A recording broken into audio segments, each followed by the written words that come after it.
तो ये 150वीं जयंती जो है, ये निर्णय तो ठीक है, इसका स्वागत करना चाहिए, पर इनका जो निर्णय किया कोई इन्वॉल्वमेंट दिखता नहीं मुझे तो कहीं देश के अंदर।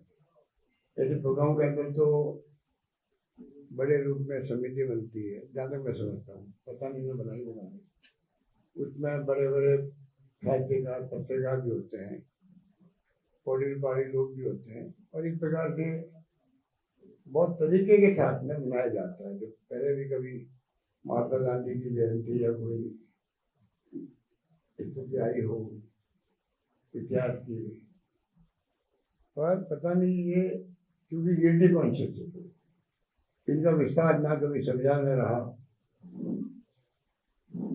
और वंदे मातरम की जो बात करते हैं, तो आप देखिए, मैं बताना चाहूँगा आपको, कुछ तो मैं लिख के दूंगा आपको, वो मैं एक तो खड़गे साहब ने आज जारी किया है दिल्ली में, आप तक पहुँच गया होगा, वो मैं आपको भी पोस्ट करूँगा, अगर आप चाहेंगे तो फिजिकल कॉपी हार्ड कॉपी मिल जाएगी। तो जिस प्रकार से 1896 के अंदर फ्रीडम फाइटर के प्रेरणा गीत बन गया ये, और कलकत्ता अधिवेशन में 1896 में प्रथम बार गुरुदेव रविन्द्रनाथ टैगोर ने इसको शामिल रूप से गाया था।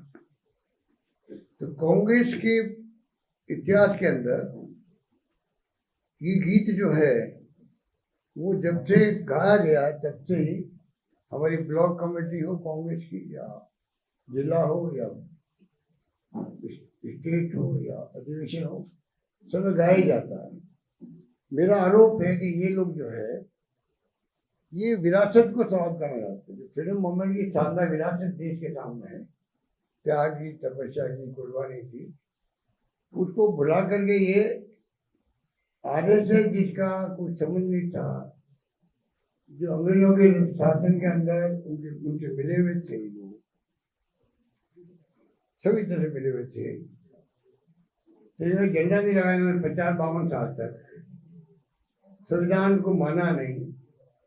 डॉक्टर अम्बेडकर का महात्मा गांधी को पुतले जलाए हों इन्होंने, और सरदार पटेल ने खुद ने बैन लगा दिया आरएसएस पे। अब उनको चांस मिला है धर्म के नाम पे सत्ता मारने का, ठीक है, पर उसका मायने ये नहीं कि आप जो है जो विरासत कांग्रेस की है उसको समाप्त करने का काम करें।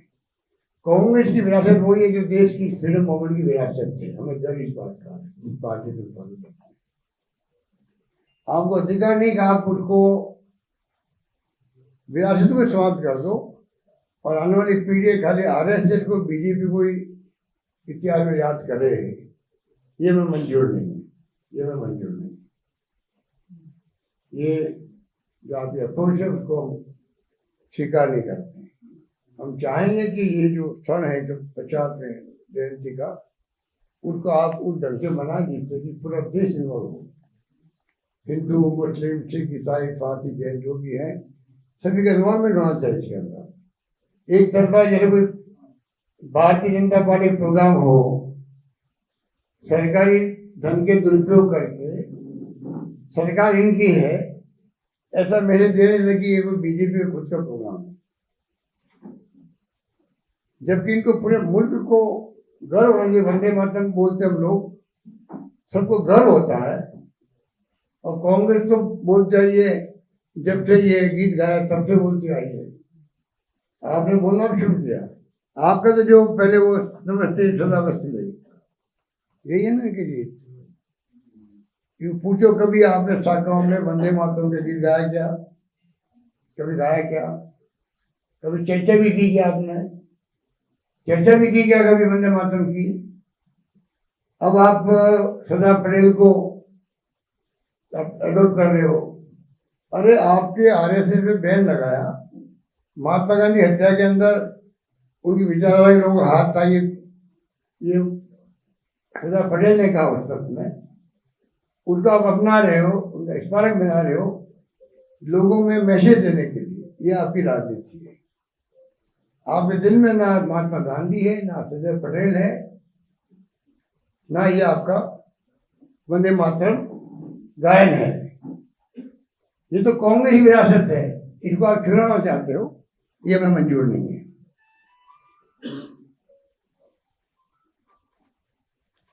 ये सोची समझी साजिश भी है, देश के इतिहास को, विरासत को और राष्ट्रीय प्रतीकों पर अपना अधिकार कैसे जमाए। इसलिए मैं कहना चाहूँगा कि ये मौका ऐसा है कि सबसे पहले 1937 के अंदर यूपी विधानसभा के अंदर इसको प्रारंभ किया गया गीत के रूप में, और उस वक्त से ये जब शुरुआत इसकी हुई और 1938 के अंदर पंडित नेहरू ने खुद ने जो है ये कहा कि पिछले 30 वर्षों से अधिक समय से ये गीत सीधे तौर पर भारतीय राष्ट्रवाद जुड़ा हुआ है, भारतीय राष्ट्रवाद जुड़ा हुआ है।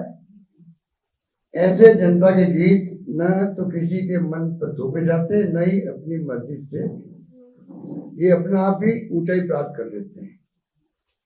और 37 के अंदर जब पुरुषोत्तम दास टंडन थे अध्यक्ष वहाँ के, तब ये गीत को शुरू किया गया गाने के रूप में यूपी विधानसभा के अंदर। ये बात है 37 की।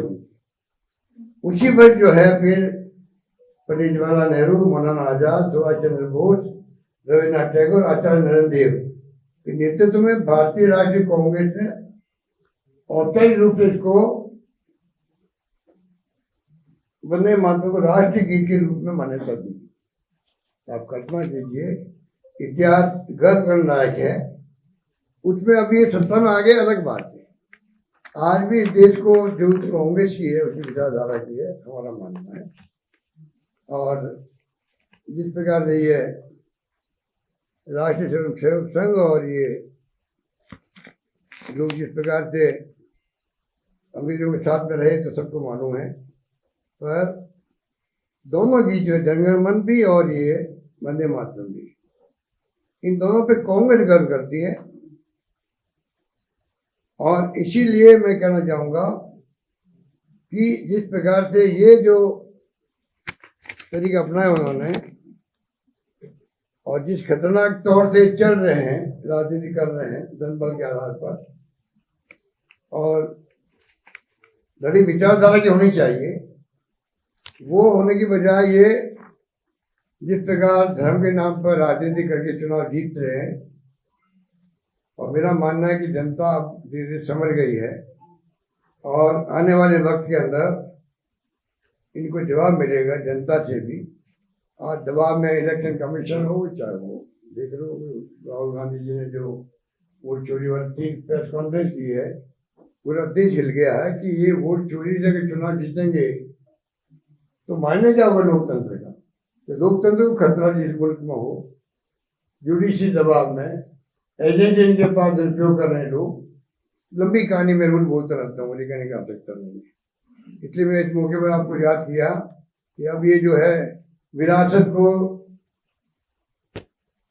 किस प्रकार समाप्त करें, जो फ्रीडम मूवमेंट की विरासत का देश ने दुनिया में लोहा मानती है। महात्मा गांधी के नेतृत्व में अहिंसा के बल पर जो है ये मुल्क आज़ाद हुआ, त्याग कुर्बानी है, जेलों में बंद रहे लोग, फांसी के फंदे पे जड़े हों, तो नॉन वायलेंस का जो नाम बड़ा हुआ है देश दुनिया के अंदर, उसकी पहचान महात्मा गांधी के साथ में और देश के साथ में। उस विरासत को ये कैसे कोई बहाने से ये तो इस पे भी राजनीति करते हैं, वंदे मातरम गीत के माध्यम से भी धार्मिक भावना भड़काते हैं। जैसे कि मैं चाहूँगा कि ये वंदे मातरम का गीत अपना आप के अंदर संदेश देता है भारतवासियों को। उस जमाने में देता था जब हिंदू मुस्लिम सिख ईसाई सब मिलके फ्रीडम मूवमेंट की लड़ाई लड़ते थे, तब ये उनका प्रेरणा स्रोत था गीत। उनको भी ये चुरा करके चाहते हैं विरासत को बदल दें। ये बात स्कूल में और मदरसों में भी कंपल्सरी कर दिया है वंदे मातरम, स्कूल और मदरसों में भी कंपल्सरी, कैसे देखते हैं? ये इनका एजेंडा है। अगर आप सबसे बात करके कोई फैसला करते हो तो किसी को एतराज नहीं, हर जगह से ही कर रहे हैं लोग।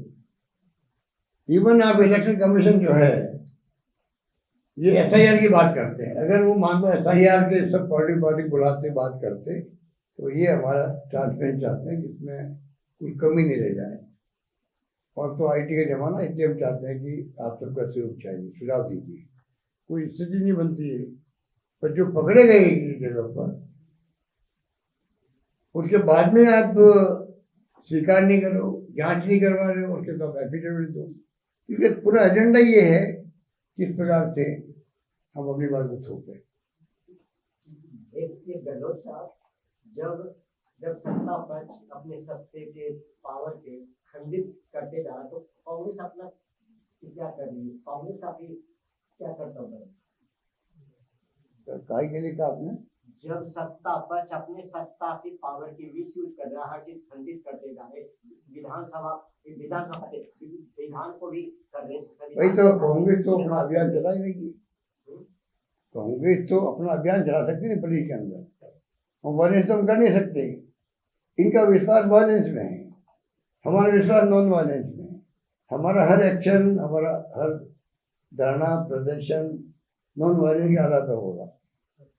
लोगों को लगता है भाई कि जैसे आपने क्वेश्चन कर लिया, क्या ये वोट चोरी के अभियान ब्लॉक तक गया है, गांव तक गया है? नहीं गया क्या पब्लिक में? और किसी गांव में चले जाओ, वोट चोरी के बाद लोग करते हैं, तो वोट चोरी कैसे रोकी जाए? चिंता करें वो भी। बिहार चुनाव के बीच में ऐसे अभियान चलाना ठीक है? बिहार चुनाव हो रहे हैं, वंदे मातरम जैसा अभियान चलाया जा रहा है। नहीं, ये तो चुनाव का, ये तो डेट है, तो डेट के हिसाब से तो अनाउंसमेंट हो सकता है, पर जिस रूप में चला रहे हैं ऐसा उस पर इन्वॉल्वमेंट नहीं किया सबको।